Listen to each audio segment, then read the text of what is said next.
Hello, my name is Marcus. I'm the compiler of a collection of therapy quotes entitled Psychoanalytic Self-Awareness Quotes. This is TQ 66 to 69. Therapy quote number 66. A positive projection can be something you admire in another person because it is undeveloped in your own life. So we talked about projection yesterday as it being a mirror defense, something you don't know about yourself that's disowned or undeveloped or unacknowledged, unaccepted or whatever, and then you make yourself see it. You somehow use a psychic maneuver to see it, called projection. You like a movie projector, you're projecting it. You see it in someone else, and now it's a mirror. That person is now a mirror for you. That's called the mirror defense. So the defense is you don't want to admit it, so you see it in someone else, and that's called the mirror defense. Remember yesterday, the slogan was, every man is my mirror, every man is my teacher. And so that other person is unwittingly being your mirror and your teacher, because they're showing you something that's disowned in yourself. And this can be not only for so-called negative traits, but for positive traits. We call it the golden shadow, projecting your gold. Someone said that if you project your gold into someone else, that person is not only your mirror and your teacher and your brother, they're also serving as a safety deposit box for you. They're holding your gold for you, right? Psychic safety deposit box, just a little metaphor. So the idea is there that projection can be of any trait that you disown in yourself, including traits belonging to the real self. So if there's a trait belonging to the real self that's unrecognized in yourself, and you see that in someone else, so you see someone else experiencing a trait that's characteristic of the real self, you'll admire that because it means you have it. So maybe someone is very poised, or maybe they're doing what they like to do, or maybe they're mature, or maybe they have their ability, they're able to be in close relationships, and whatever aspect of the real self you see being demonstrated in the other person, and you admire it. That's called a positive projection. It's interesting. Luis de Rivera says that in the Spanish language, this would be called emulative envy. Not envy, but emulative envy, because you want to emulate that. And I think he was saying that, you see, in the future we'll do a video on envy, the hatred of the good, right? See, if you see something good in someone else, that means you can't even admit the good thing in yourself, because it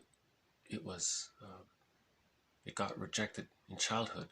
So to see the goodness expressed outward reminds you of how the goodness in you got rejected, and then you want to devalue what you see outside because you don't want to be reminded of what happened long ago.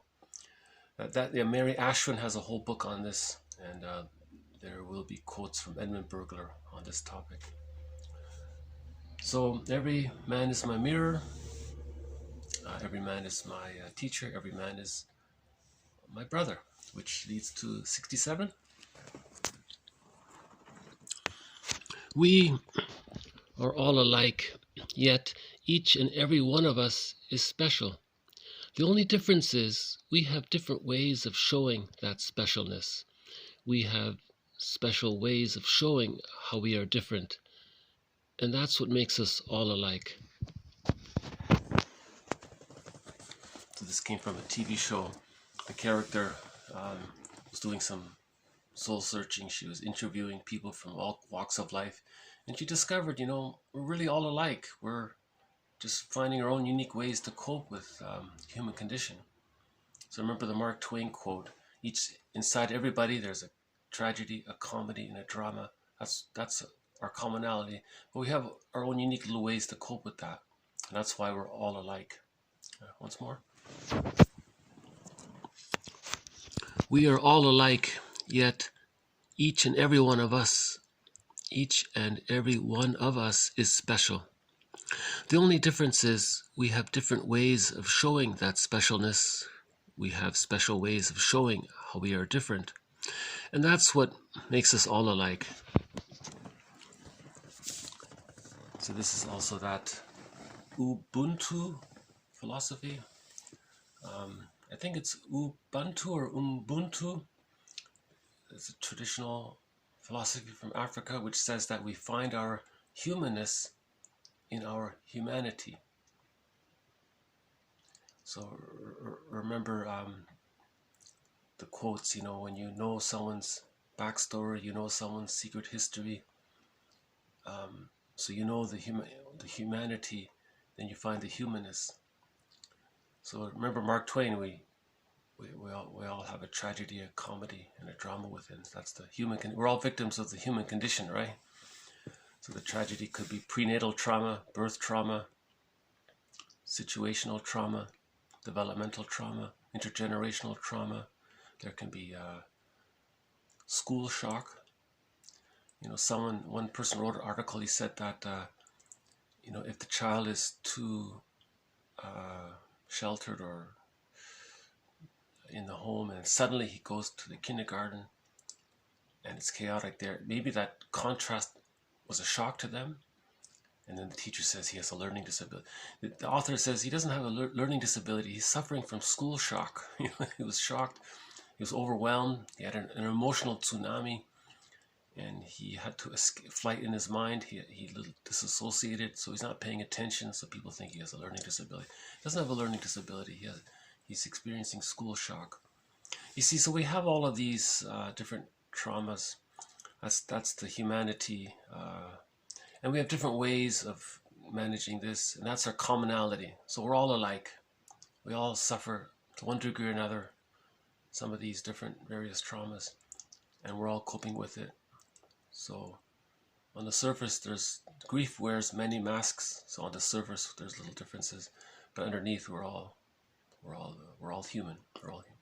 One more time. We are all alike, yet each and every one of us is special. The only difference is we have different ways of showing that specialness. We have special ways of showing how we are different. And that's what makes us all alike. So I add this to our compassion collection. Yeah. Ubuntu, and we find our humanness in each other's humanity, in our humanity. In other words, we're all wounded. I think one poet said, love your wounded neighbor with your wounded heart, or something like that. Or love your crooked neighbor with your crooked heart, or I forgot exactly what it was. So we're all wounded. Love your wounded neighbor with your wounded heart, I think. I think it's something like that. Yeah, that was from the 70s, that show. And I don't see anybody quoting it, so I really would like this to be, I like it, and I really feel this belongs in the collection. It sounds fluffy, you know, but it's actually, you know, a lot of these fluffy quotes, you have to pause for a minute and let it sink in. Once more. We are all alike, yet each and every one of us is special. The only difference is we have different ways of showing that specialness. We have special ways of showing how we are different. And that's what makes us all alike. So there's the commonality. So next is TQ68, also from Merriam-Woodman. Only when a person has suffered through the recognition of their limitations and really knows who they are, can they truly love somebody else and accept the totality of that other person's strengths and weaknesses. Yeah, see, that first part means ending the narcissism, right? Only when a person has suffered through the recognition of their limitness, of their limitations. See, the narcissistic pattern, they unconsciously think they're grandiose, because in the narcissistic pattern, the self and the object are fused. See, the baby and the mother are together. See, originally, the theory is the unborn child has all of their needs met. They don't need to do anything. So we imagine it's as if if he were to think it, he may think he's a god, right? Because he needs to do nothing and everything is met for constant service and all that. Then he's born, and similar kind of thing. He feels he has a need, and he's fused with mom, and then mom meets the need. Oh, he must be like a little god. And that's the narcissistic, and if you're frozen there, that's the narcissistic pattern. Right? And then so when your needs met, so when that's maintained, that's called the grandiose false self. And when it's not met, underlying it is the hungry, enraged, empty self. So, anyways, when the narcissism is worked through, and we work towards whole object relations, integrate the different parts, then we can love. So remember, an aspect of the egg, the whole object relations, is that you can love another person. So the previous video was capacities of the real self. The real self is in the egg. And one of the capacities was the ability to form intimacy, genuine love for another person. See, prior to that, it's transference love. See, Bergler says there are two kinds of loves. There's transference love, right? That's before the psychological birth. So, and then there's the regular love, right? When you have the psychological birth, you accept the totality of the other person, strengths and weaknesses and all that. That's another topic. Okay, let's move on to 69. When someone complains that their life has lost significance and that they are alienated or disconnected or depressed, likely they have lost touch with the expression of their virtues, quote, the gifts they were born with, their particular personal abilities to act with prerogative in the world. Without exercising your virtues, you can't make it home. So this relates to the real self. Again, I refer you to the video, the capacities of the real self, and the gifts you were born with. So that's self-activation, to know your individual, unique wishes, and to use self-initiative, set a goal, and to feel that you're entitled to do that. You don't feel guilty to be yourself. So here he says to act with prerogative in the world. So you feel entitled that it's okay for me to be me, and he calls this the virtues. So he's basically saying aspects of the real self are the virtues, right? In this case, I think. Without exercising your virtues, you can't make it home. See, he's actually referring, the context was he was referring to Odysseus. Remember that whole journey on the ocean, that's the metaphor for the inner world, the inner work, right? Remember once he went to Hades, he had to face his trauma, the ghosts.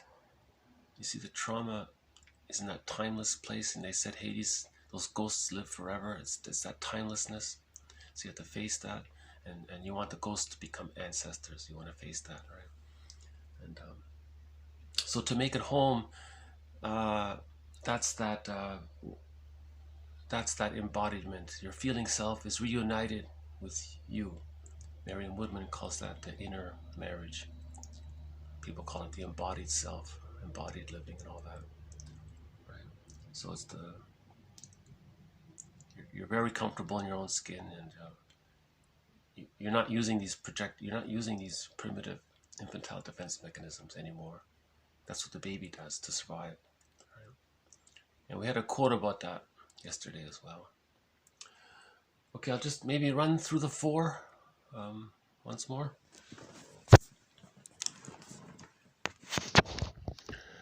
A positive projection can be something you admire in another person because it is undeveloped in your own life. So that's the golden shadow, the mirror defense. And every man is my mirror, every man is my teacher, every man is my brother. We are all alike, yet each and every one of us is special. The only difference is we have different ways of showing that specialness. We have different ways of showing how we are different. And that's what makes us all alike. Only when a person has suffered through the recognition of their limitations, okay, so resolved their infantile megalomania, and knows who they really are, can they truly love another person. So they found the egg. They built the nest, they found the egg, and accept the totality of the other person. So you accept them for who they are. The other person is a person with feelings and needs, and they're limited, and right? So that's what love is. You accept all of them, right?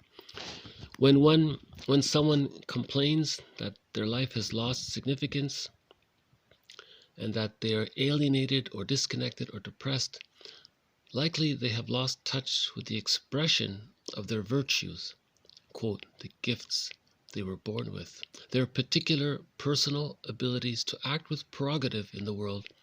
Without exercising your virtues, you can't make it home.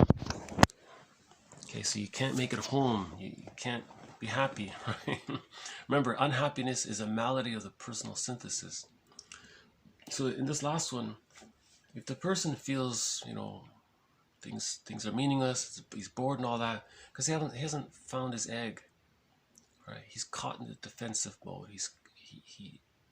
See, the defensive life is distracting. It's distracting, but eventually it's going to wear out. Dopamine habituation is going to wear out. And then he feels tired, exhausted, and all that. And then he doesn't realize he's living in he's identifying his identity with his false self, his defensive self. And you keep doing that, you're going to burn out. Burnout, midlife is called burnout or soul loss. Disconnection from the soul loss. You're in your defensive self, so you burn out, and that's the beginning of the midlife phase. And I like that little part there. The gifts you were born with. Okay, your particular personal abilities to act with prerogative in the world. That describes self-activation and feeling entitled to be yourself. You don't feel guilty to do something that you might like. You think you might like some new interest, and you think you might like it, and you don't care what others think at that point anymore. You're not worried if you're not going to do something because you think you're going to lose your friend because you like something, you see, they're not really your friend, right?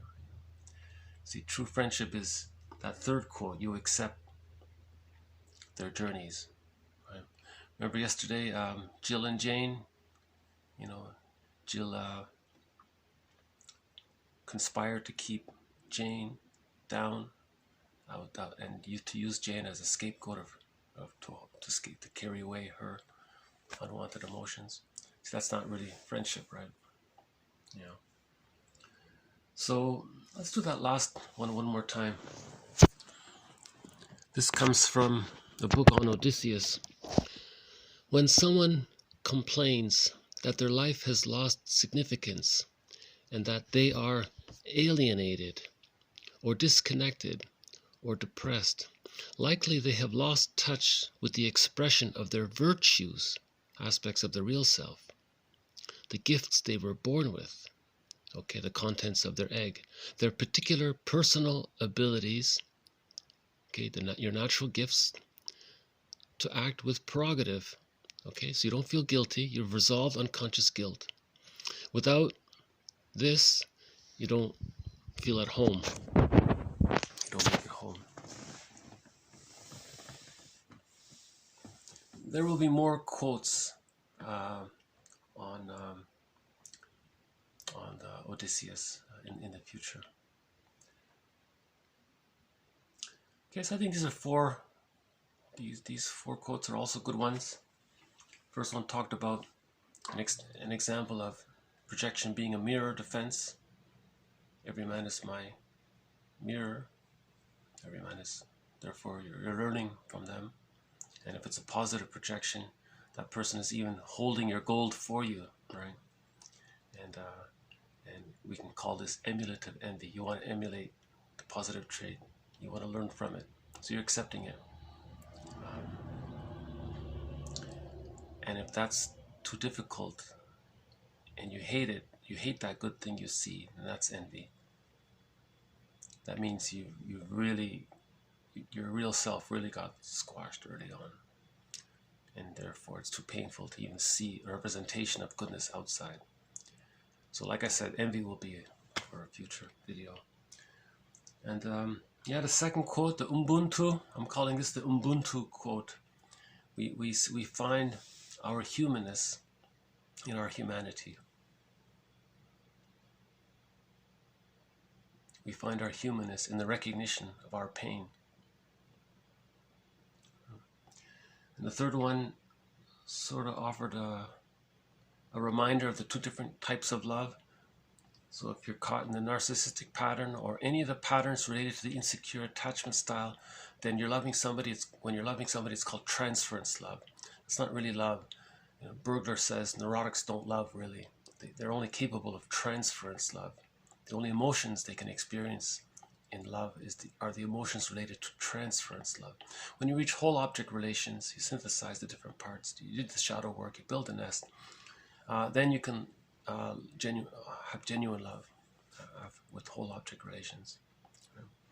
And the fourth quote is, we're all Odysseus, you know, we're all travelers, not tourists, we're all travelers.